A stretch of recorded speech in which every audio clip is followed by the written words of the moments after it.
আজকে আমি অনেক দিন পরে রান্না করেছিলাম, তাই ভাবলাম তোমাদের সাথে শেয়ার করা যাক।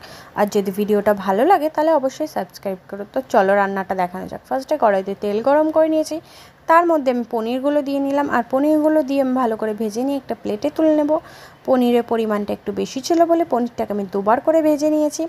তারপর পনিরটাকে দুবার করে ভাজার পরে আমি প্লেটে তুলে নিলাম আবারও।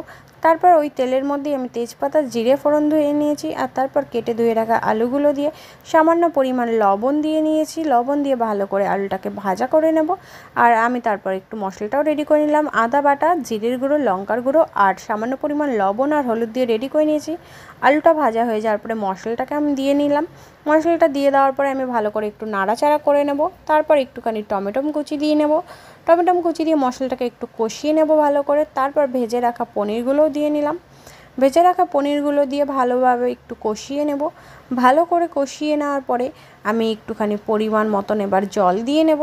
পরিমাণ মতন জল দেওয়ার পরে আমি একটুখানি ভালো করে ঝোলটাকে ফুটিয়ে নেব।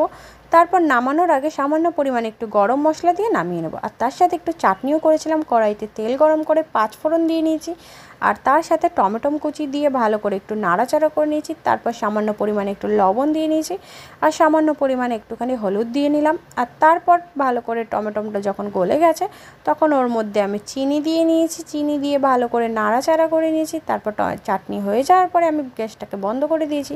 আর তারপর গরম ভাত, আলু সিদ্ধ, পনির, চাটনি, পাঁপড় ভাজা দারুণ হয়েছিল।